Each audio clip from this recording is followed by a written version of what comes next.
The Quest 3 is one step closer, seeming to pass its final hurdles here before it can go on sale in America. It's been approved by the FCC. The FCC is the U.S. regulatory agency that has responsibility over any wireless frequency use. Devices have to be approved by them before they can start being on sale in the U.S. market. The FCC filings also give us some insight into what the Quest 3 is going to be capable of. Not only is it going to be able to run on standard 2.4 GHz and 5 GHz wireless networks, but it even has support for Wi-Fi 6E, supporting the 6 GHz band. This would not only mean it can handle much faster Wi-Fi, but this would really enable the device to be used for wireless PCVR even better than previous devices, as it could handle signal directly from a router that is able to do Wi-Fi 6. Wi-Fi 6 not only benefits from that near 10 GHz a second bandwidth speed, but less interference from other devices. It isn't as strong when going through things like walls, and it doesn't travel as far as previous bands, but it would be ideal for anyone who keeps their wireless router in the same room where they're doing wireless PCVR. More and more signs are pointing towards this thing possibly going on sale at Meta Connect at the end of next month, but we'll talk more about that later on. The new controllers specifically designed for the Quest 3 are called Touch Plus controllers, and those have also received FCC approval now. We've talked about these controllers before that have ditched the tracking rings and have some infrared lights in the top of them, and of course the Quest 3 will also be fully capable of its hand tracking that we've seen on other headsets. There's been some speculation that the tracking may actually be worse on these new Touch Plus controllers because it's not going to have that tracking ring, and people are worried about what kind of algorithms they're going to be using to rely on the rest of the tracking. Although so far people who've been able to test the controllers, including Jaroslav Beck, one of the Beat Saber co-founders, has said that the tracking is good enough even to play Beat Saber on Expert Plus. That confirmed again by Misha Davidoff at Meta, saying that they passed the Expert Plus test as well. This is something I do find a little concerning because Beat Saber on PSVR you could play Expert Plus on. It didn't mean it had a great tracking experience, but it did still work, and you could get high scores, as I have done on Beat Saber on PSVR, even in some of the live streams that we've played together on. Interestingly, the FCC filings gave us a bit more details about these, and it did confirm that they will each use a single AA battery inside of them. Every Oculus or Meta controller besides the Quest Pro controller has always opted for this single battery design, and it looks like they're deciding this is still the way to go, probably because it's a lot cheaper than the Quest Pro controllers. Interestingly, the documents also show that the Touch Plus are going to use the same 2.4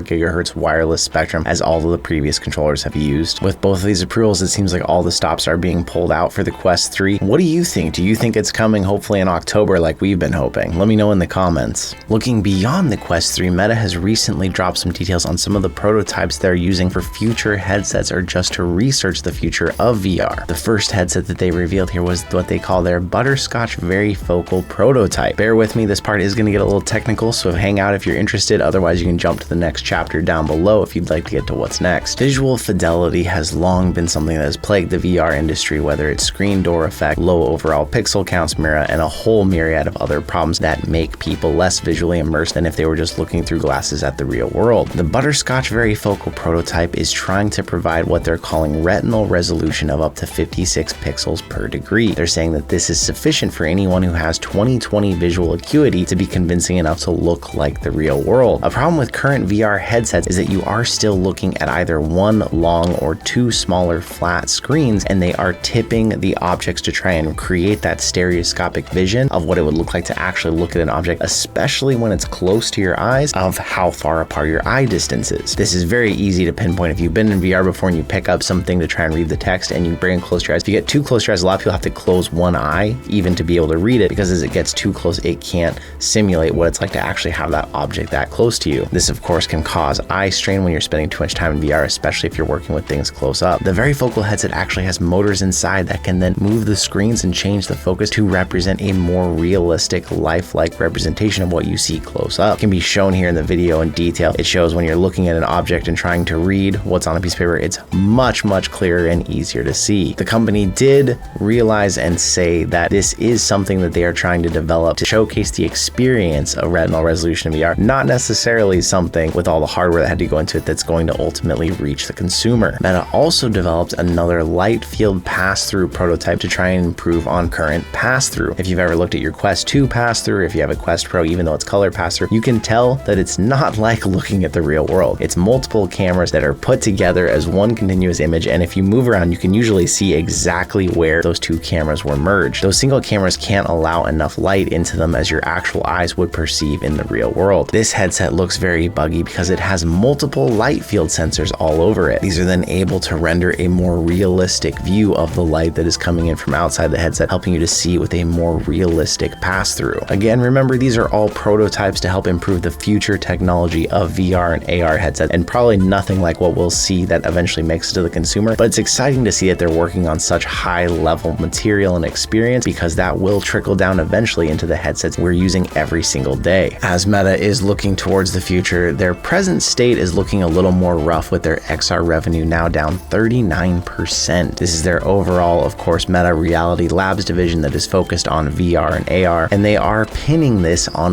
lower Quest 2 sales. This really is no surprise at all to me, and not something to be alarmed about, as we've been talking so much about the Quest 3. There's been leaks and rumors. A lot of people out there who are interested in VR are holding out for that Quest 3. And of course, the Quest Pro, as we know, was not the huge success that Meta was probably hoping it would be, meaning that they had even more operating losses by developing and distributing the Quest Pro and then not getting the sales back on returns. Meta has acknowledged they continue to expect operating losses in this division, and they are going to continue to make investments to further scale that ecosystem. I would anticipate this would bounce back heavily going into Q3, as we should hopefully see the Quest 3 launching and a lot more sales and people entering the VR realm as that headset comes out. Also, that of course could be a big boom for people who even already have the Quest 2 who want to upgrade to the Quest 3. That of course is more new revenue and potentially extra game sales, as people may buy that Quest 3, keep their Quest 2, and buy some multiplayer games to even play together in their same household. What do you think? Are you buying a Quest 3 day one? We've talked before about how Meta is using AI in a lot of different ways and trying to incorporate it into the VR realm. They recently showed us an update of their AI-powered body pose estimation. This, of course, something alluding to how Mark talked about possibly having legs in VR. Even though there aren't sensors or controllers for your legs, a body pose estimation algorithm could predict or try to see where your legs are and then translate that into the virtual world. Last year, Meta had actually already showed us this Quest Sim, which is a reinforcement learning model that can estimate basically your full body pose just with the tracking data it's getting from the Quest 2 and its controllers. That means no extra trackers, no body trackers, no sensors or anything. You may have played games before that have arms in them, shoulders, or even bodies, and it's pretty obvious that there's a lot of struggles in it trying to estimate, because it's hard for it to tell whether you're looking straight down or whether you're leaning your head out and looking down, and your body may try and move and adjust with that inside the game when you're not actually moving your body. The videos they show here with the results of what they're working on are pretty compelling. It does show, especially the transition between standing and sitting is a really hard one in VR. It shows that it's actually estimating the body pretty well. The big question, of course, though, is how much of the resources on the Quest 2 are being utilized just to do this, and could this even run in real time next to a high performance game? This is something interesting to keep an eye on, especially as the Quest 3 is supposed to have a depth sensor on it that could actually help it realize what parts of the environment are environmental, such as chairs and couches, and then if you got close to one of those to sit down, it would be able to estimate better what you're doing as your headset drops towards the floor, whether you're sitting or squatting down. Full body immersion is still something that's a ways out, but it's something that has me really excited seeing how they're working on it, and hoping that we'll see this come in the next few iterations of headsets. We mentioned this before, but a reminder, Meta Connect itself is happening on September 27th. Hopefully that's when they're going to announce the details on the Quest 3, maybe even launch it like they've done in the past at these events, where you can immediately buy it when it comes out a few weeks later. And it's something to mark your calendars and keep an eye out for. As long as I'm home, I will be definitely streaming all of that for you to watch alongside me, so keep an eye out for that. Hopefully we are then almost 2 months still. I guess it's a longer time than I'd want it to be, but we're close to finally getting all the details about the Quest 3